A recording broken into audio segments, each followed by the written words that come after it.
Oh la qu'est-ce donc on se retrouve pour une nouvelle vidéo où je vais vous faire une sélection de 23 joueurs, de 23 joueurs qui ont joué en équipe de France dans les années 2000. Donc c'est une sélection, c'est ma sélection des 23 joueurs que j'ai préféré personnellement voir en équipe de France. Donc ça va être une sélection un petit peu comme le fait Didier Deschamps avec des joueurs poste par poste. Et ça va être une sélection avec des joueurs qui ont joué en équipe de France donc dans les années 2000. Donc une liste des 23. C'est pas forcément les meilleurs à leur poste, mais c'est les joueurs que j'ai préféré voir jouer en équipe de France. Et quand même dans cette liste que j'ai faite, il y a des très très bons joueurs. Donc bon, même s'il y a des joueurs qui sont peut-être meilleurs à leur poste et que j'ai pas mis, mais c'est quand même des joueurs qui méritent selon moi d'être dans cette liste des 23 joueurs des années 2000 en équipe de France. Donc voilà sur ça. Donc on commence tout de suite par les gardiens de but. Bien sûr, il y en a trois. Donc le premier gardien, je précise qu'il n'y a pas d'ordre, gardien numéro un, numéro 2, oui, tout ça, il n'y a pas d'ordre, mais le premier gardien que je vais dire, c'est Fabien Barthez, qui était un gardien exceptionnel, qui a marqué le début des années 2000, en étant champion d'Europe avec l'équipe de France et en faisant presque une passe décisive pour Wiltord en finale, en étant un gardien assez exceptionnel, en faisant des très très bonnes sorties aériennes et en faisant des arrêts tout à fait exceptionnels. Donc voilà sur ça, c'est le premier gardien, c'est Fabien Barthez qui pour moi est un gardien exceptionnel. Ensuite le deuxième gardien c'est Lloris, ça fait plus de 10 ans qu'il est titulaire en équipe de France, je pense qu'il mérite totalement d'être dans cette sélection. C'est un gardien qui fait des performances de très très bon niveau, même si de temps en temps il a tendance malheureusement, et c'est son défaut, à faire quelques bourdes, mais ça reste un très très bon gardien qui a fait de très bonnes choses en équipe de France et qui a prouvé que dans les grands matchs il pouvait être présent et faire de très belles choses, et c'est un bon gardien donc il mérite totalement d'être dans cette sélection. Ensuite, le troisième gardien, c'est Mandanda, tout simplement parce que ça fait 10 ans qu'il est remplaçant en équipe de France, mais c'est un remplaçant qui est exemplaire et qui essaye toujours d'apporter ce qu'il peut en équipe de France. Donc voilà, c'est un remplaçant exemplaire et c'est un joueur assez exemplaire et ce qu'il fait avec l'OM, je trouve ça très très intéressant et je trouve qu'il fait des bonnes performances depuis de nombreuses années avec l'OM et c'est un gardien que personnellement j'apprécie beaucoup. Et c'est pour ça que je le mets dans cette liste. J'aurais pu mettre Michael Landreau qui a aussi été un remplaçant de l'équipe de France qui a apporté des choses en équipe de France et qui a toujours été un remplaçant exemplaire. Mais personnellement, j'ai une préférence pour Mandanda, même si je respecte totalement Michael Landreau. Donc voilà sur ça. Ensuite, pour les défenseurs centrales, le premier que j'ai mis, c'est Raphaël Varane, un joueur que je trouve un petit peu sous-estimé, un excellent défenseur central qui est très rapide, qui balle au pied et est très intéressant, qui a quand même, qui malgré le fait qu'il soit défenseur central, est quand même intéressant techniquement et on voit que balle au pied c'est un bon joueur, donc voilà, c'est un très très bon défenseur, très rapide. Moi personnellement j'aime beaucoup, il a un palmarès exceptionnel et c'est pour ça que je le mets dans cette liste.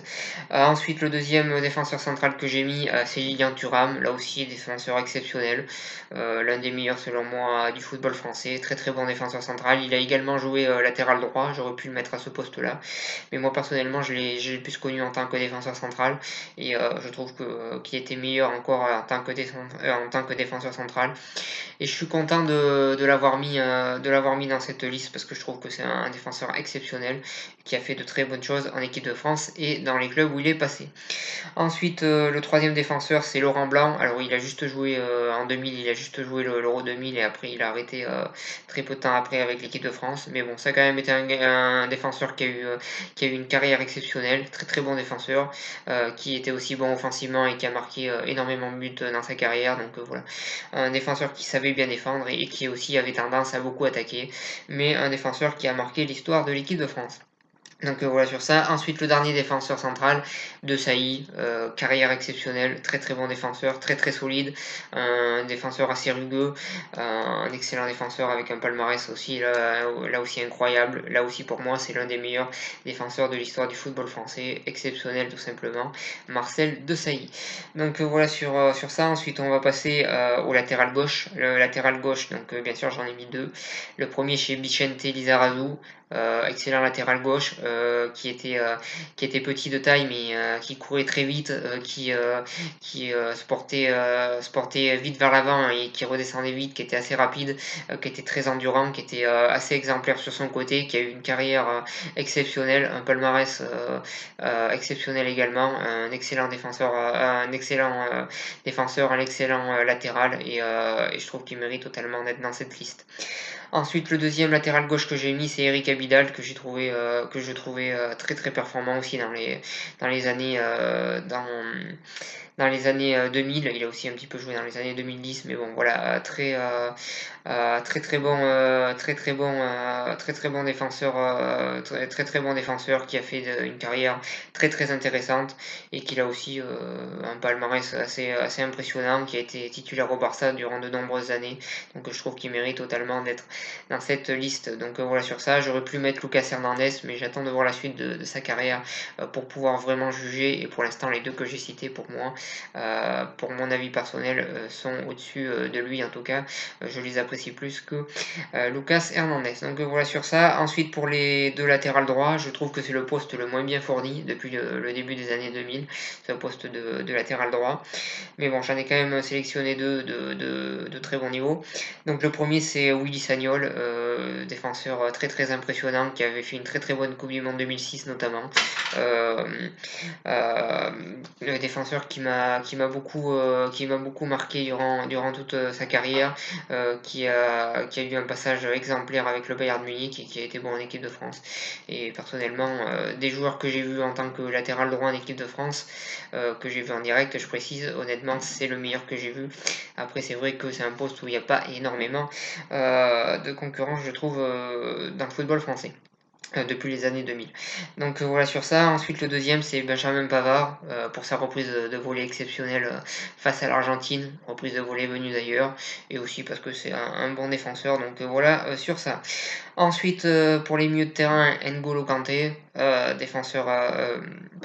milieu récupérateur exceptionnel, très très bon joueur qui est assez humble et qui est assez discret en dehors des terrains. Donc voilà, j'aime bien la personnalité qu'il montre en dehors du terrain et j'aime bien la personnalité qu'il montre sur le terrain. Donc voilà, c'est un joueur que j'apprécie beaucoup, N'Golo Kanté. Ensuite, deuxième milieu récupérateur, Makelele, carrière exceptionnelle, passage par le Real qui avait été très très bon. En équipe de France, il avait été aussi très très bon milieu défensif exceptionnel. Voilà, c'était du solide, Makelele, et il mérite totalement d'être dans cette liste.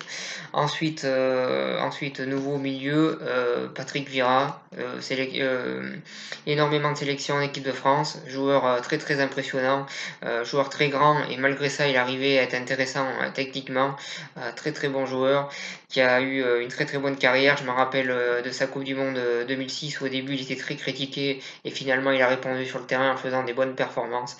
Très très bon joueur qui m'a beaucoup marqué et qui selon moi mérite d'être dans cette sélection parce que c'était un joueur que j'apprécie.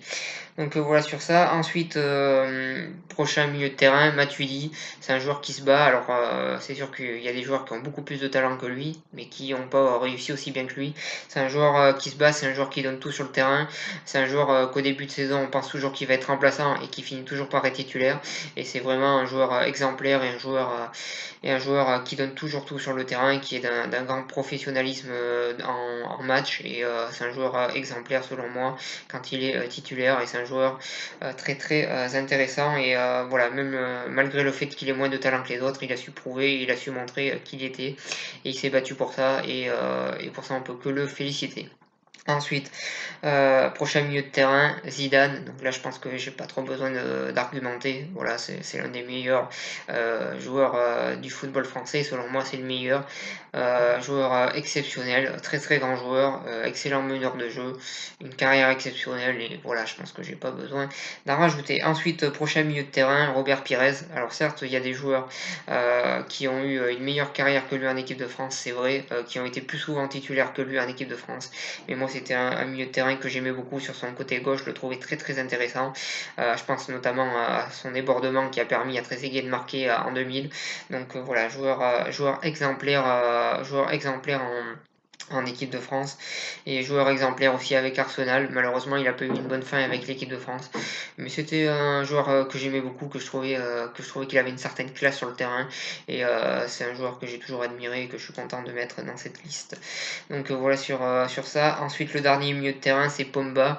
Même si c'est un joueur qui a tendance un petit peu à m'agacer pour son côté très très marketing et pour le fait que des fois il s'occupe plus de sa coiffure que du football. Mais c'est quand même un très très bon milieu de terrain et durant la Coupe du Monde 2018, il a été très très bon et quand il montre tout son potentiel, il est très très intéressant. Malheureusement, c'est dommage qu'il soit pas plus régulier, mais c'est quand même un très très bon joueur et un milieu de terrain exceptionnel et il mérite d'être dans cette liste. Donc voilà sur ça. Ensuite, on va passer aux attaquants. Le premier attaquant, c'est Griezmann, qui pour moi est un attaquant, qui est un joueur, très intéressant, un joueur qui a été formé à la Real Sociedad, qui a fait des bonnes performances. À l'Atlético, il a été très intéressant aussi. Durant l'Euro 2016, il a été d'un très très grand niveau. Et c'est un joueur qui pour moi est très très bon et qui montre des choses très intéressantes et qui mérite d'être dans cette liste. Ensuite, le deuxième joueur, c'est Kylian Mbappé. Malgré le fait qu'il soit très jeune et qu'il a beaucoup d'années de carrière devant lui, bah, c'est un joueur que je mets dans cette liste parce que je le trouve déjà très impressionnant pour son jeune âge. Donc voilà sur ça. Ensuite, le prochain joueur, c'est Giroud. Alors certes, il y a des joueurs bien meilleurs que lui, mais c'est un joueur qui sur le terrain se bat toujours, qui est au service du collectif depuis plusieurs années en équipe de France et qui dans le style de jeu actuel de Didier Deschamps a un côté primordial vu que c'est un joueur de ce style-là que Deschamps recherche et c'est un joueur qui se bat toujours sur le terrain, qui donne tout et qui est exemplaire sur le terrain. Donc voilà, je pense qu'il mérite d'être dans cette liste pour son exemplarité et pour le fait qu'il soit titulaire et qu'il se mette toujours au service de l'équipe quand il l'est. Donc voilà sur ça. Ensuite, les deux derniers attaquants, c'est David Trezeguet, attaquant exceptionnel, un numéro 9 à l'ancienne, un numéro 9 dont on voit très peu à l'heure actuelle, mais un très très bon numéro 9, un très très grand attaquant, l'un des meilleurs du football français selon moi. Voilà, un attaquant de très très grand niveau. Il a réussi à être à la Juventus durant 10 ans, à être titulaire dans la Juventus durant 10 ans et à marquer énormément de buts. Donc voilà, c'est un joueur de très très grand niveau, David Trezeguet. Ensuite, le dernier attaquant que je vais mettre, c'est Henry. Je pense que là, j'ai pas besoin de grande explication. C'est le meilleur buteur de l'histoire de l'équipe de France. Donc je pense que forcément, il mérite d'être dans cette équipe. C'était un très très bon attaquant de très très grand niveau. Et voilà, c'était un joueur exceptionnel là aussi. Donc voilà, c'est le dernier joueur que je mets, mais je trouve que c'est totalement mérité. Et ensuite, on va finir avec le sélectionneur. Je vais pas être très original, je vais mettre Didier Deschamps. Alors, je trouve qu'il n'y a pas tant de concurrence que ça depuis le début des années 2000. J'aurais pu mettre Roger Le Maire pour le fait qu'il soit champion d'Europe, mais derrière ça a mal fini pour lui. Alors que Deschamps, il a pris l'équipe à un moment où l'équipe de France était en grosse difficulté. Il a réussi à fédérer un groupe, il a réussi à les amener vers la victoire, et il a réussi à faire tout ça. Il a reconstruit tout presque depuis le début, donc voilà. C'est pour ça que je mets Didier Deschamps, que je trouve ce qu'il a fait avec l'équipe de France est de très très grand niveau, et il a réussi à les amener champions du monde alors que 6 ans avant l'équipe de France était quand même au plus bas. Donc voilà, il a tout reconstruit et les a amenés champions du monde. Donc je trouve qu'il mérite totalement d'être le sélectionneur de cette équipe-là. Depuis le début des années 2000, pour moi, c'est le meilleur sélectionneur de l'équipe de France. Donc voilà sur ça, voilà sur cette vidéo. J'espère qu'elle vous a plu. Donc voilà pour moi ma liste des 23 des meilleurs joueurs de l'équipe de France depuis le début des années 2000. Moi je vous remercie de m'avoir suivi et je vous souhaite une bonne continuation.